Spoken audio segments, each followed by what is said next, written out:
कृष्णा। नमस्कार दोस्तों, आप समस्त श्रोतागण का आपके YouTube चैनल जीवन अमृत पर हार्दिक अभिनंदन है। आज की वीडियो में आप रसपान करेंगे वैशाख महात्म्य कथा का 25वां अध्याय। इसके पहले की कथा का रसपान करने के लिए आप सबका बहुत बहुत धन्यवाद। आज की कथा का रसपान करने के पश्चात पीछे की कथा अवश्य सुने ताकि आपको समझने में आसानी हो। श्रुत देव जी कहने लगे, हे राजन, वैशाख में शुक्ल पक्ष के अंत में की जो 3 तिथि पूर्णमासी तक है वे बड़ी शुभ देने वाली हैं।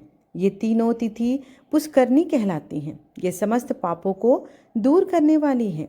जो कोई वैशाख मास में महीने भर तक स्नान नहीं करता, उन्हें इन तिथियों में स्नान करने से संपूर्ण फल मिल जाते हैं। संपूर्ण देवता त्रयोदशी के दिन इकट्ठे होकर जीवों को पवित्र करते हैं। पूर्णमासी के दिन विष्णु भगवान के संग संपूर्ण तीर्थ इकट्ठे होते हैं और चतुर्दशी के दिन यज्ञ सहित सब देवता उन्हें पवित्र करते हैं। अमृत उत्पन्न होने दे द्वादशी के तिथि के दिन त्रयोदशी के दिन देवताओं को अमृत पिलाया गया और चतुर्दशी के दिन देवताओं को विरोध दैत्यों का नाश किया गया तथा पूर्णमासी के दिन देवताओं ने अपने राज्य को प्राप्त किया। इससे देवताओं ने प्रसन्न हो इन तीनों तिथियों को प्रीतिपूर्वक प्रफुल्लित चित्त से वरदान दिया था। वैशाख मास की ये तीनों तिथियां शुभ है, पुत्र पौत्रादि फल देने वाली हैं और मनुष्यों के पापों को दूर करने वाली है। जो अधम मनुष्य संपूर्ण वैशाख मास में स्नान नहीं कर सकते, वह इन 3 तिथियों में स्नान करने से पुण्य फल को प्राप्त कर लेते हैं। जो मनुष्य इन तिथियों में भी स्नान दान आदि नहीं करते, वे चांडाल की योनि पाते हैं और फिर रौरव नरक में जाते हैं। जो इन तिथियों में गर्म से जल से स्नान करते हैं, वे 14 मनवंतर तक रौरव नरक में निवास करते हैं। पितृश्वर और देवताओं के निमित्त दही और अन्न का दान नहीं करते हैं, वे पिशाच योनि को प्रलय काल तक भोगते हैं। जो वैशाख मास में नियम पूर्वक कर्तव्य कर्मों में लगे रहते हैं, वे विष्णु भगवान की सायुज्य मुक्ति को प्राप्त होते हैं, इसमें संदेह नहीं है। जो वैशाख के कुल महीने में नियम पूर्वक रहकर केवल इन 3 तिथियों में शास्त्र विहित कर्म करते हैं, वे पूर्ण फल पाकर विष्णु लोक में निवास करते हैं। मनुष्य, देवता, पितृश्वर, गुरु और विष्णु भगवान के निमित्त जो दान नहीं करते हैं, उन्हें हम श्राप देते हैं। वे मनुष्य निसंतान, आयुहीन और दुखी होके ऐसा देवता पर देकर अपने अपने धाम चले गए। अतएव ये तीनों तिथि बड़ी पुण्यकारिणी और संपूर्ण पापों को नाश करने वाली है तथा ये तीनों पुष्पकारिणी कहलाते हैं। पुत्र और पौत्र के बढ़ाने वाली जो स्त्री पूर्णमासी के दिन ब्राह्मण को मालपुआ और खीर भोजन करावे तो कीर्तिमान पुत्र पाती है। पिछले इन्हीं 3 दिनों में जो कोई गीता का पाठ करे, उसे प्रतिदिन अश्वमेघ यज्ञ करने का फल मिले, इसमें कोई भी संदेह नहीं है। जो कोई इन तिथियों में विष्णु सहस्त्र नाम का पाठ करते हैं, उसके पुण्य के फल कहने में तो स्वर्ग के भी अथवा पृथ्वी में भी कोई सामर्थ्य नहीं है। पूर्णमासी के दिन जो कोई सहस्त्र नाम का पाठ करे और एक एक नाम पर मधुसूदन भगवान को दूध से स्नान करावे, उसके सब पाप दूर हो जाते हैं और वह विष्णु लोक को जाता है। जो सभी उत्तम से उत्तम पदार्थों द्वारा मधुसूदन भगवान का पूजन करे तो कल्पांत वह वैकुंठ को जाता है। जो कोई मनुष्य वैशाख में न स्नान करे, न दान दे, ब्रह्म हत्यारा, गुरुघाती और पितृश्वरों का नाश करने वाला होता है। जो कोई नित्य प्रति श्रीमद् भागवत का एक श्लोक अर्थात श्लोक का 1/4 श्लोक भी पढ़े तो ब्रह्मत्व को प्राप्त करता है। जो इन 3 दिन में श्रीमद् भागवत कथा को श्रवण करे तो भी उसके पाप नष्ट हो जाते हैं। कमल के पत्र पर जल नहीं ठहरते। इन 3 तिथियों में विधिवत भगवत पूजा, स्नान दान आदि करने से बहुत से मनुष्य देवता हो गए, कितने ही सिद्ध बन गए और कितने ही ब्रह्म भाव को प्राप्त हुए। ब्रह्मज्ञानी अथवा मोक्ष की प्राप्ति करने वाले अथवा वैशाख मास में नियम पूर्वक स्नान करने से मोक्ष मिलती है। वैशाख की पूर्णमासी के दिन स्नान करने और नीले रंग का साड़ छोड़ो तो समस्त बंधन से छूटकर धर्म, अर्थ, काम और मोक्ष की प्राप्ति होती है। जो गरीब कुटुंबी ब्राह्मण को गौदान वह अकाल मृत्यु से छूटकर परलोक में परम पद को पाता है। जो मनुष्य वैसाख के पूर्णमासी के दिन बिना स्नान दान किए बिता दिए जाते हैं, वह 100 जन्म तक कुत्ता की योनि में पड़कर विष्ठा के कीड़े को भोगता है। तीनों भुवन में 3.5 करोड़ तीर्थ हैं। ये सब इकट्ठे होकर जन्म मानस का काम करते हैं। तीनों भवन में 3.5 करोड़ तीर्थ हैं। ये सब इकट्ठे होकर पाप समूह के डर से सलाह करने लगे कि पापी मनुष्य अपने किए पाप हमारे बीच में त्यागते हैं तो हमारे पाप कैसे दूर होंगे। इस चिंता में डूब गए। तीर्थपाद हरि भगवान की शरण में गए और उनके स्तोत्र द्वारा स्तुति करके प्रार्थना करने लगे। हे देव, हे जगन्नाथ, हे संपूर्ण पापों के नाश करने वाले, पापी मनुष्य हम में स्नान करके पाप को हमारे बीच छोड़कर आपके धाम को चले जाते हैं। तो हे प्रभु, हम तो आपके आज्ञाकारी हैं, अतः ये पाप है जनार्दन हमसे कैसे दूर होंगे। हे प्रभु, हम आपके चरणों की शरण के इच्छुक हैं, कोई उपाय हमारे सामने कहिए। जब तीर्थों ने ऐसी प्रार्थना की तब भूत भावन भगवान हंसते हुए मेघ के समान गंभीर वाणी से बोले।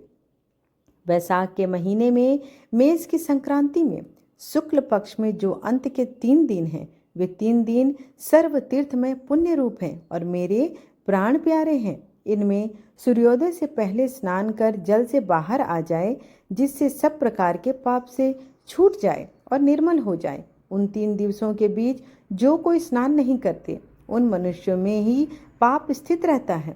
जो पाप तुम्हारे बीच में उनसे निकलकर इकट्ठे हुए हैं, जो मनुष्य इस प्रकार तुम्हारे बीच में पाप छोड़कर गए हैं, वह उनमें रहते हैं। ऐसा तीर्थ विष्णु भगवान ने तीर्थों को वर दिया और ऐसी आज्ञा दे योग बल से वहीं अंतर ध्यान हो गए और सब तीर्थ अपने अपने धाम को चले गए। प्रतिवर्ष वैसाख के महीने में पिछले 3 दिनों में सब अपने अपने पापों को छोड़ निर्मल होते हैं। जो वैसाख के पिछले 3 दिनों में स्नान नहीं करते, उन्हीं के ऊपर सब मनुष्यों के पाप आकर ठहर जाते हैं। इस प्रकार स्नान न करने वाले मनुष्यों को तीर्थ श्राप देते हैं। जो कोई इन 3 दिनों में स्नान नहीं करता, उसके समान कोई पापी नहीं है। ऐसा पाप किसी भी शास्त्र में न देखा है न सुना है। अतएव पिछले दिन दिवस में स्नान दान और मधुसूदन भगवान की पूजा न करे तो इसके तुल्य कोई दूसरा पाप नहीं है। जो इन कर्मों को न करे वह 14 मनवंतर तक नरक में पड़ा रहे। इस प्रकार संपूर्ण वैसाख का महात्म्य महाबुद्धिमान श्रुति कीर्ति के आगे कहा हुआ, जैसा जैसा था जैसा जैसा देखा तदनुसार ही माधव मास की कथा का वर्णन की गई है। इस महात्म्य को पूरी रीति सेवन करने से सामर्थ्य तो ब्रह्मा भी नहीं है।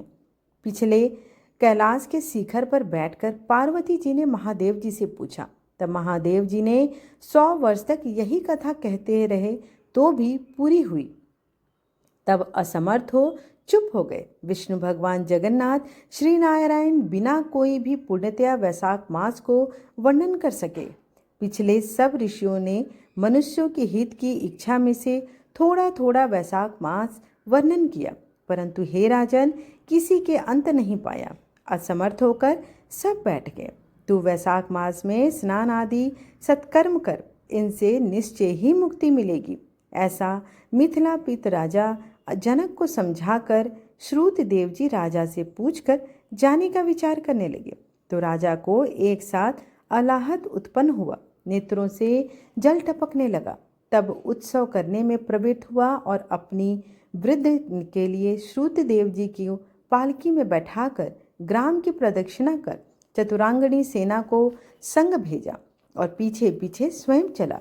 फिर अंतःपुरन में ले जाकर वस्त्र आभूषण गौ पृथ्वी तिल स्वर्ण आदि सब प्रकार के वैभव आगे रखकर नमस्कार कर हाथ जोड़कर सन्मुख खड़ा हो गया।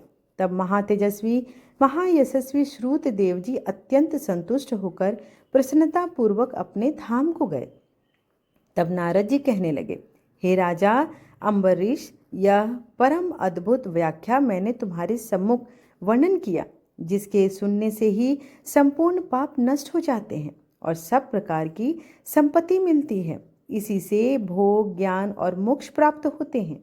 नारद जी के ऐसे वचन सुनकर महायशस्वी राजा अम्बरीश मन ही मन ऐसा प्रसन्न हुआ कि बाहर के सब व्यापार छोड़ दिए और दंड की तरह पृथ्वी पर गिरकर प्रणाम करने लगा तथा सब प्रकार के ऐश्वर्य पदार्थों से नारद जी की पूजा की। फिर भगवान नारद मुनि ने राजा से पूछकर अन्य लोक को चले गए, क्योंकि श्राप के मारे वे एक जगह नहीं रहते थे। राजर्षि अम्बरीश भी नारद जी के कहे भये इन शुभ कर्मों को आचरण करते हुए निर्गुण परम ब्रह्म में लीन हो गए। सूत जी बोले, जो कोई इस पाप के नाश करता और पुण्य को बढ़ाने वाले परम अद्भुत व्याख्या को सुनता है अथवा पाठ करता है, वह परम गति को प्राप्त होता है, तथा जिसके घर में हाथ की लिखी पुस्तक है उसके तो हाथ ही में मुक्ति है, सुनने की भी कोई इच्छा आवश्यक नहीं है। इस प्रकार वैशाख महात्म कथा का संपूर्ण अध्याय यहीं पर खत्म हुआ। आशा करती हूँ कि आपको आज की कथा पसंद आई हो।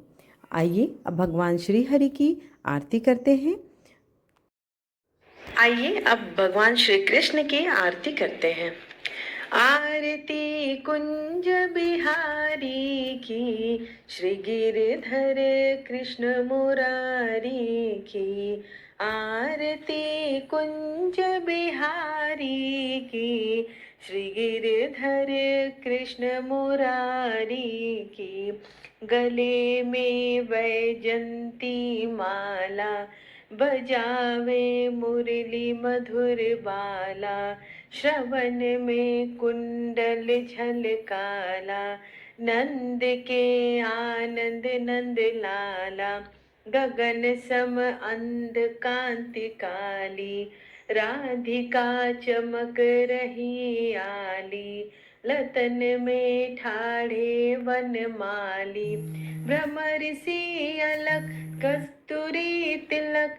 चंद्र सी झलक ललित छवि श्यामा प्यारी की, श्री गिरधर कृष्ण मुरारी की।